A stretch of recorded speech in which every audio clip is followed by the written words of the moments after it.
Hello again, everybody. John D. Healy with you for another podcast. It's called It's Good to Talk. Definitely it's good to talk and good to listen sometimes. Now, I'm supposed to have a guest on today, Tommy Moran. He's 3,000 miles away, all the way over in County Mayo. So if I get him here, I'll get him here. And if not, due to any malfunction, he will slice in here with his own story about growing up in Mayo, Glenoe, where I was born. So I want to give you that story in a moment. But first, let me tell you how I got here. This book by Stoney McGurn and myself was published in 2019. It's Stoney's life story from 1941 up to a number of years ago. Feeling true stories, growing up in Ireland, growing up in America, civil rights down the south, you name it. All kinds of things going on back in the day. Feeling true stories. And yes, Stoney is still alive. The book is available on Amazon. It's also on audio and anywhere you can buy a book, probably Barnes and Noble. If you have difficulty getting a book, let me know. My sponsors are Liffey Van Lines, a moving company here in New York City, and they've been around longer than the New York City Marathon and very, very smoothly, very professional. You can't beat the experience or buy it. I always give a shout out to the Irish Examiner USA, great newspaper here in America, for all the news you need to know. Huge into the arts and music. A little bit of history here and there, a little bit of politics here and there, just a sprinkle, but definitely on your music gigs and your music functions. Like today, for example, I spoke to the editor, producer, Paddy McCarthy. He'll be in his next paper, he'll be talking about the Saw Doctors, big bands from Ireland. You don't know them? Come on, the Galway Girl. I used to love her. I used to love her once. Now I don't love her anymore, but whatever. That was a famous song by the Saw Doctors, other bands, the Water Boys, and so on and so forth. So keep in touch. Irish Examiner USA, and that's a paper to keep you informed. Functions, fundraising functions, and everything else. So today, as I said, Tommy Moran is my cousin, second cousin, third cousin, I don't know. But he plays music. His wife is Kathleen, and they go under the name of the Duets. Now, his father and my mother were first cousins. So I'll need help on this now, listeners. Would that make Tommy and myself second cousins? I don't know. But I know one thing. Tommy Moran and myself, we are definitely related.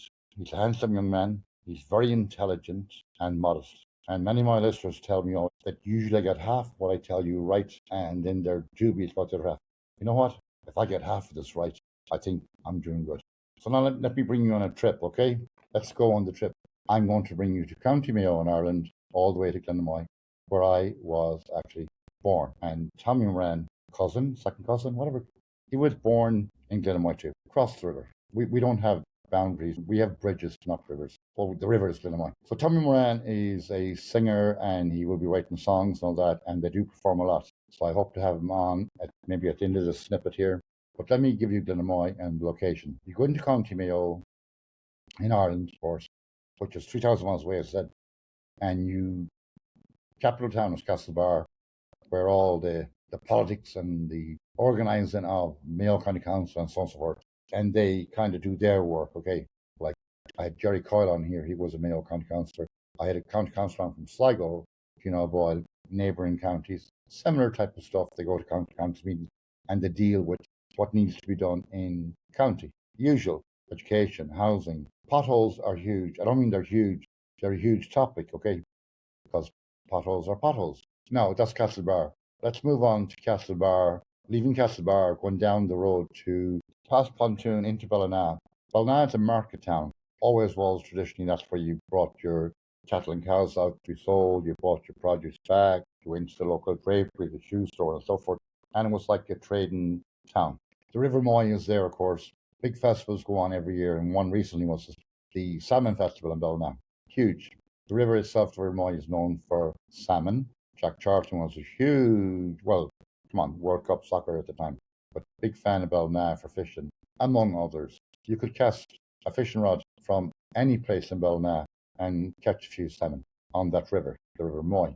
Let's leave Ballina and go westward along the road, and we'll go down all the way. We cannot pass Lacken, okay? Jesus Christ, I'll get shot. Okay, Michael D. McAndrew, who I had on my podcast before, he's a sports journalist.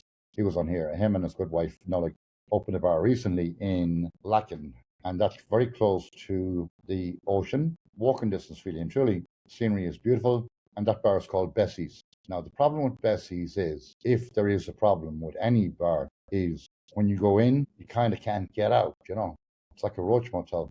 You're there. The fun is too good. You're going to be there. Okay. So be warned, at least.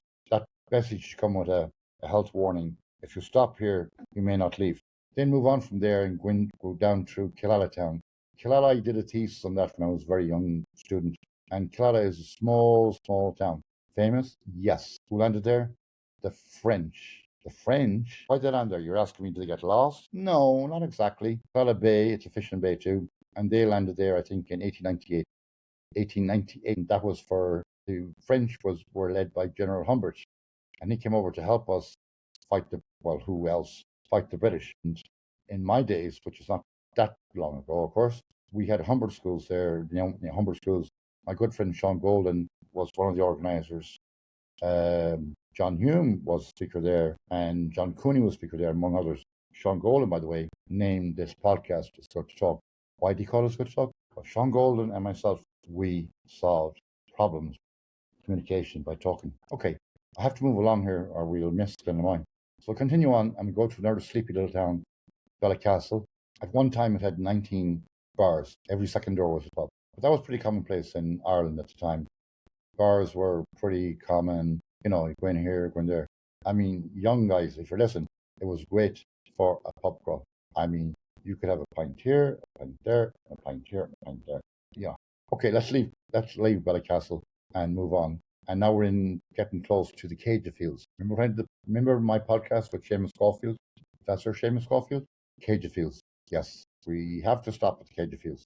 Prehistoric site made famous by Professor Caulfield, of course. Listen to that podcast if you missed it. And Seamus Caulfield and myself, we go back on the history of prehistoric sites if you're into archaeology. And if you're not, it's still a nice chat to hear. So we're moving on back now. Belderrig is another little fishing town along the way. But I want to get to Glenoe. Come on. That's where I was born. So let's get to Glenoe right away. So what's Glenoe known for?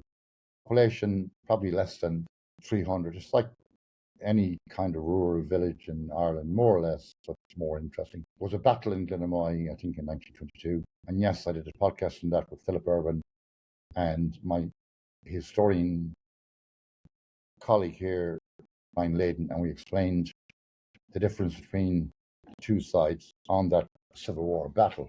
And indeed, we compared the Good Friday Agreement to the agreement that Collins made with the British back in the day. And I wouldn't say argued, I discussed with Brian Layden. And then Brian Layden kind of swayed a bit this way and swayed a bit that way.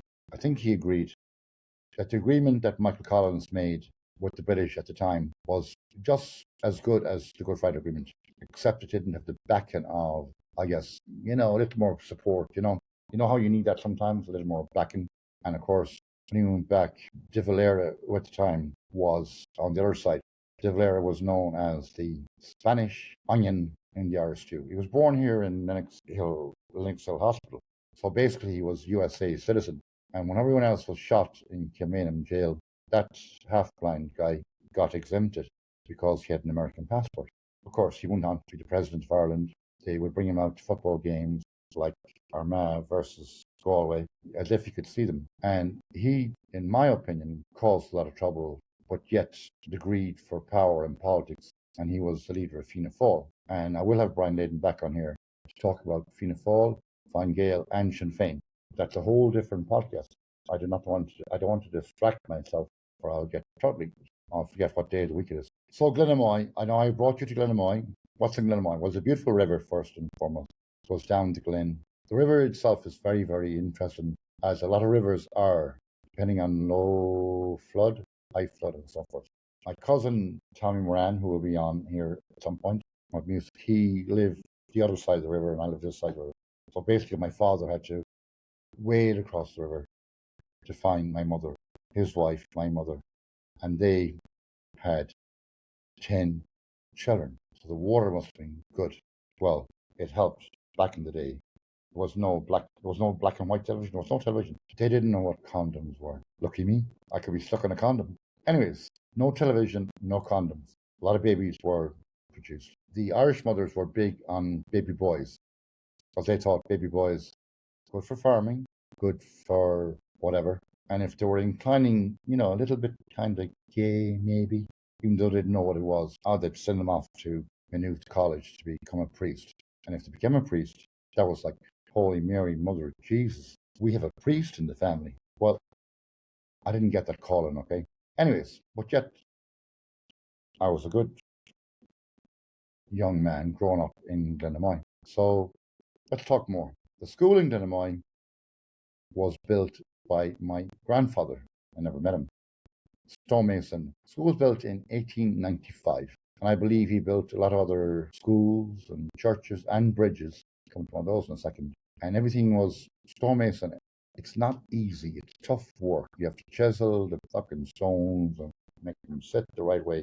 But it is the most beautiful thing when you see it and you see it done well. One bridge he built was in Ballycorrick, which is about 7 or 8 miles out from Bangor, and it's known as the musical bridge to this day. Because if you roll a stone along the top of the bridge, it goes do, re, mi, or ding, dong, do, whatever. And there's one stone in the river, which is the capping stone. And the story was, or the myth was, the bridge will never be complete. Whoever tries to complete it will meet their fate. Not me, sir. No. So that bridge is between Bangor, Ballycorrick, as you go to Castlebar. So you could do a tour of the area like that. So let's get back to the school in Glenoe, built by my grandfather, stonemason, 1895. So I didn't get to there until whatever year. So I'm like, what, 5, 6 years old. It's my first day in school. Older sister Bernie and myself, we have to walk less than a mile. And every pupil had to carry 2 sods of turf for the open fireplace. We threw the turf into a turf shed, which was about 10 foot by 15 foot, in case Christine Kenny is listening. So 10 by 15 was the turf shed. And this went on for a week or two. So we had enough fuel to keep the school warm for the winter. In other words, you could say we brought our own heating system. And that was that. So I got there, it's school. I'm somewhat organized sometimes. So the teachers, one teacher, Mrs. Healy, she was in the lower infants grade, and she was no relation of mine, but I will admit she was a good school teacher. And the other guy was Master Sheridan, and he was in when you elevated up a little bit. It so happened he was my godfather, and you would imagine I would have an advantage. Not really. But let's go back to Mrs. Healy when I'm like 6 years old, or maybe less, maybe more. And I learned how to read and write. I learned how to read and write very, very fast. You know why? Back then, we didn't have mobile phones. There was no text, nothing like that. I saw this beautiful girl in the class, the other side of the aisle, across me in the class. She was about maybe 2 years old, 2 or 7. She was a blonde. She was absolutely beautiful. And I couldn't help myself. I could learn and write even faster because there was a division. The boys were here, the girls there. So as soon as I learned how to write, it took me about 2 days. I wrote a note. Mary, I knew her name, Mary. Mary, I like you. Sean, and I put X. X works. Even if you don't know how to read and write, you can write X. X is brilliant. X can mean anything. So I would pass it to my school boy beside me. I think his name was Jimmy Mills. He'd pass it to another guy, Michael Moran, and he'd pass it to another guy. And then that guy had to kind of hop it across to the girls' section. And that girl would know it wasn't for her, and she passed on to Mary. And I'd look over at Mary. I'm good at reading faces. And I could see on Mary's face, she was so happy. Then Mary would write a note back. It would come all the way back in, like FedEx. Quicker though. And Mary would write to me, like you, John, X, kiss, kiss. So there's only so much that you can do. You know, it's like sexting. You know, you have to get with the program, okay? You can't be texting back and over, writing back and over notes. I love you, you love me. So then the following day, we made a decision. We made a plot that we would go out for a kiss. It would be our first kiss, by the way. First kiss. That's important now. Don't forget. Now we had to ask permission of the teacher to go to use the toilet. And it's all in Irish language. So I thought best strategy here is Mary puts her hand up to say, have I permission to go to use the bathroom? And the teacher said yes. And then within half a second, I put my hand up and I said, have I permission to go to the boys' room, Australia? Yes. Of course, now we can't wait to meet each other. So she goes to the left, which is the ladies' section of that yard, and I get out and I go to follow her. And it was a water tank, concrete water tank, right at the wall of the school. So I thought this is a safe spot to kiss. And yes. So we started to kiss. and it was amazing. But you know when you feel someone is looking at you or watching you from a distance? I had that moment. And I looked up at the window of the school and fuck it. There was Miss City, the school teacher, looking at the two of us kissing.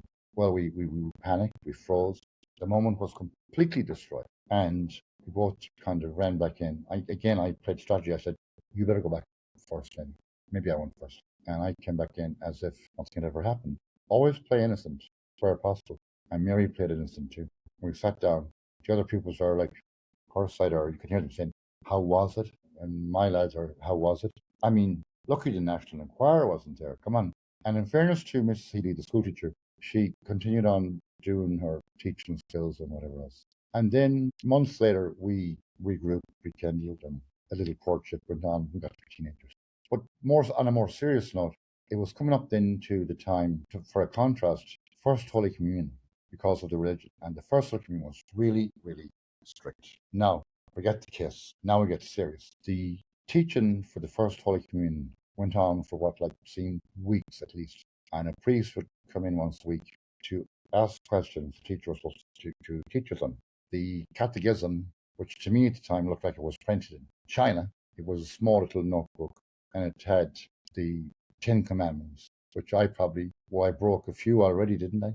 I broke them before I even read them. Anyways, the prayers, the Hail Mary, the Our Father, all that in Catholic. But the big thing was drummed into was, this is your first Holy Communion. What should you remember? Listeners, what do you remember about your first Holy Communion? Well, we were taught how to receive the body of Christ, as Mrs. Healy told us.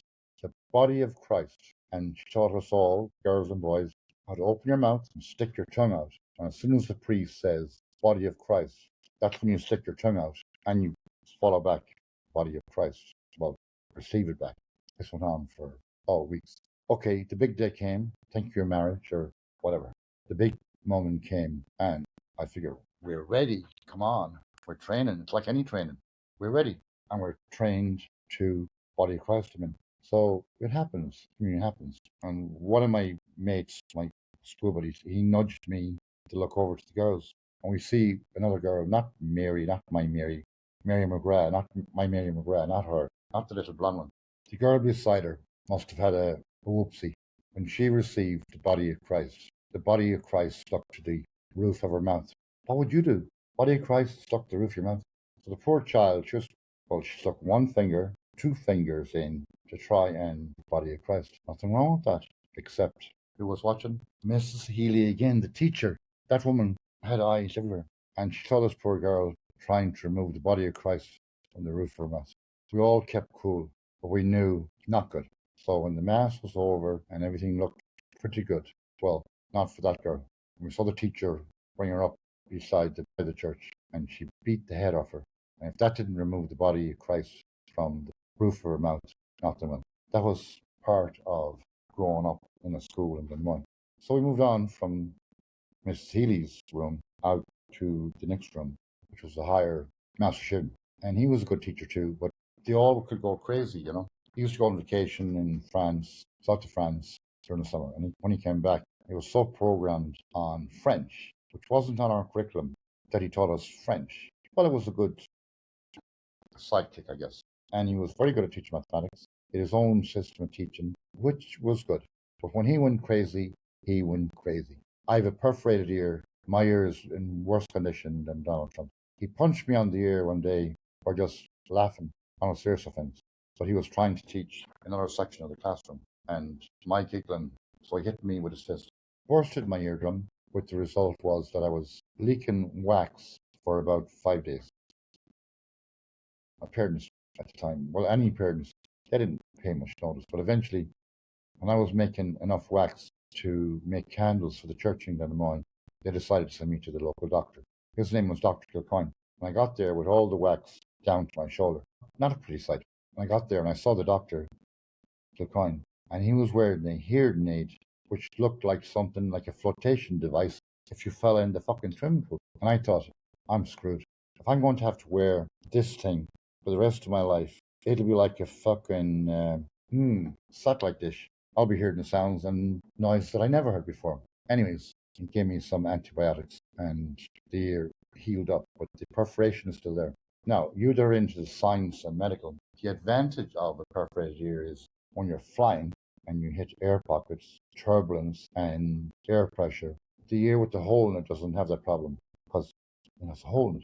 Disadvantages of people with perforated ears is ear infections. So if water goes in, it could go all the way into the brain. Some of my listeners are probably saying, now we know what happened. Now, at this point, I'm going to ask Jimmy Grady to sing a song.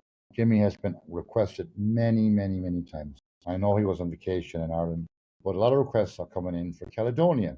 But Jimmy, sing whatever you want, Jimmy. Tony King wants Caledonia. He thinks you're better than Maura O'Connell. You're better than Dolores King. Jimmy, you are yourself. Sing what song? Jimmy's going to do a song, and then I'll be right back with you.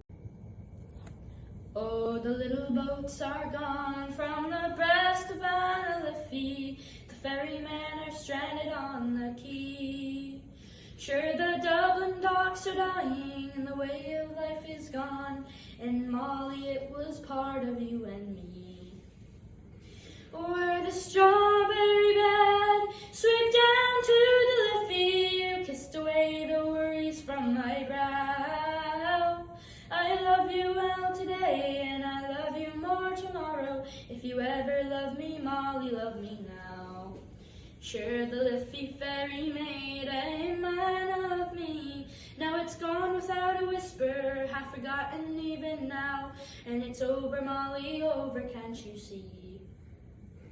Where the strawberry bed swept down to the Liffey, you kissed away the worries from my brow. I love you well today, and I love you more tomorrow. If you ever love me, Molly, love me now. Now I'll tend the yard and too, and I'll spend my days in tucking. Hear them whisper, Charlie's on the dole. Now, Molly, we're still living, and darling, we're still young, but the river never owned my heart and soul. Where the strawberry bed swept down to the Liffey, you kissed away the worries from my brow. I love you well today, and I love you more tomorrow. If you ever love me, Molly, love me now. If you ever love me, Molly, love me now. Okay, I'm back to you now. So I'm going back to the old dance hall in Glenoe. The dance hall was built by my parents going way back, probably when I was maybe not even a 1 year old. And they had to obviously go to the hardware store, get credit to build the hall. And the first night they opened up, it was packed, like full house, walls sweating and all that. And then the following Monday, they went out to the hardware store and made that installment from the money they took in that night. The following week was extremely tragedy. The hall was full again, with probably full house, maybe 300 people, the walls sweating and everything, band playing, everything good. The hall emptied out at maybe 1 o'clock in the morning, which is late, I guess, back then in the days, because Catholic Church didn't want anything open after midnight. And then at 2 a.m., I believe, a storm came, and it blew the front doors of the dance hall open wide. It lifted the roof like an umbrella. The walls collapsed in, and luckily people had left, so nobody died in it except a black cat. The cat was found in the rubble, black cat. But the tragedy for the community and the village and villages around, because this was like Vegas to them, the locals. So my mother went back out to the hardware store. Isaac Beckett was the name of the hardware. And that gentleman, Isaac Beckett, said, you know, you made good on the first payments. We'll back you up again. Rebuild. And they did. So they rebuilt the new hall with the help of Tommy Moran's father, my mother's first cousin, and other cousins and uncles, and everyone who were like that in Glenoe. Tragedy or calamity or anything, we all help each other. Very important. The word is known as the mehel. It's a Gaelic word meaning teamwork. So we all team up, we all help each other. And the new hall was built with more ingenuity, more support, more columns and everything else on the outside to keep it strong. And we're back up and running. And then bands like Tommy Moran and the duets he'll be on eventually would come from everywhere. And many bands were booked on a steady, regular basis. So the calendar was full for the whole year. Good for the show bands, and good for my mother and my father for setting up. Now, my mother was very, very big on, I guess you could call it customer service and marketing, long before people knew it. So the customers are most important. Customers paid the bills, okay? Meaning the people that come in to the dance hall to enjoy their night, they're paying their money to come in. That pays the band, it pays this, it pays that, pays the other. So she told all of my sisters this mantra: to never ever refuse any man to dance. The girls usually lined up on one side and the men lined up on the other side. And the men had to walk across the floor, pick out a girl they like to dance with. Now, let me go back to my mother's advice and mantra, especially to Rose, my older sister. It doesn't matter how old he is. It doesn't matter how ugly he is. It doesn't matter how drunk he is. It doesn't matter what he smells like. It doesn't matter how he dresses. It's just a dance. So you go on the floor and you dance with that man. At the end of the dance, you're not going home with him, you're not kissing him. It's just a dance. Okay, get it? And Rose said, yes, I got it. And on this night of Rose debut, we'll call it, sure enough, the girls are up, lined up on one side. And this guy comes in. I knew him vaguely from the village. He was that old. Now, to say he was ugly, I mean, anybody can be ugly. Nothing wrong with being ugly. But this guy was abusing the privilege, to say the least. Hygiene, not too good. Had he a mirror in his house? No. Probably a reflection of a puddle where he threw water in his face, which meant he couldn't see himself. So vanity definitely wasn't his problem. So he smoked Woodbine cigarettes, which are cigarettes without a filter on them. So he tended to spit a lot. I mean, a lot, like constantly. So he, on this night for Rose's debut, yet on the dance floor, his name was Pat the Kitty, and he looked up at the selection of girls, and he saw Rose, and of course she's a pretty young girl at the time. Well, there was a lot of pretty girls there too, but some of them now could be cheeky, and they refused you, like, no, not you. And if you were a guy going up, if the first one refused you, oh my God, the whole row refused you. So it was kind of embarrassing, if you could be embarrassed. So Rose was told the mantra: just accept the dance. You don't sleep with him, you don't kiss him, a dance. When the dance is over, so here goes Pat the Kitty up to approach Rose. The band, luckily, are playing a waltz, which is a nice kind of reasonably paced waltz, not a foxtrot. There's a difference between a waltz and a foxtrot. Huge difference, as Rose knows. So Pat the Kitty goes up, he approaches Rose. May I have the dance? And Rose said yes. And they get on the floor, and they're waltzing up the right hand side. And I'm looking, I'm thinking, she can dance, he can dance. And they're like really good. And they're moving, and he's moving. He's moving better than Joe Biden now in the waltzing competition. Well, it's not a competition. And it's definitely not a beauty competition. So they go up on the right hand side, and they cross over the top of the hall, and they come down the left side of the hall. And then it's like you arrive back. Think of looking for a parking spot. You arrive back to where he brings her back. Well, she brought herself back, I'm sure. I'm not sure about him. And left her back where he found her. And she, I assume, said, thank you for the dance. And that set the motto of the ethics of dancing in Healy's Hall. But other than that, the mineral bar was just a mineral bar, so no alcohol was allowed to serve the mineral bar. That was my job, to bring the whiskey and vodka from the pub music store and to smuggle it in. Now, how did I do that? I had to remove all the packets of potato chips, potato especially, from the top of the potato box. I had to put more packing tape, like Liffey, make it strong, make it good. Don't have the ass falling at it. Layer the bottom of the box. One box was marked W, that meant whiskey. Layer that halfway up with naggins of whiskey. Put potatoes on top. Why? The guards are waiting at the door to, I'll be thinking here. Up here for thinking, shoes for dancing, or Wellingtons if you're Pat the Kitty. Got to say a bit. And then the other box was marked with V, which means vodka. Same thing. So I had to make 2 trips. The guard would be on the door. Pat, my older brother, would be taking the money on the way in. So we didn't really blink or give any contact because I'm innocent, haven't I? I look innocent. So I would walk past the guard. I would say, that means good night, and get my cargo up to the mineral bar. And I would go back and get the other box, the one marked with B. But set up the mineral bar, and we had orange and Coca-Cola. Long before Fanta or Pepsi or Coke, they were delivered by a company from Belknap called Woody's, and they had a bottling company. And it was an open truck lorry. So sometimes the rain, it dirty up the labels and clean the labels and all that. That didn't matter. That was my job, and I enjoyed doing it. What else? When you only know what you're doing, you know what you're good at, and then the fun would happen. The local lads come in, and that meant whiskey, that meant vodka, and you had to put it out under the counter, and then they would get a bottle of orange and a bottle of Coca-Cola, and then they needed the courage. So the band on the stage, and this is where Tommy Moran will come into my interview, Tommy with the duets. So I'm sure it's the same today. The band then would announce, maybe get near the end if there wasn't enough people on the floor.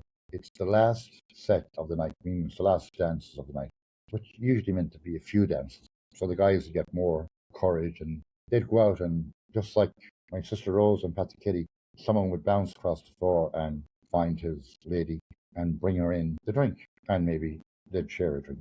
And a lot of people back then in Glenoe Hall met their wives and lovers and so on and so forth. But guess who had a huge influence in the dancehall era in Glenoe and all over? You will not believe this. Japan. Japan at the time, well, before Japan, the local cars were Morris Minor or Ford.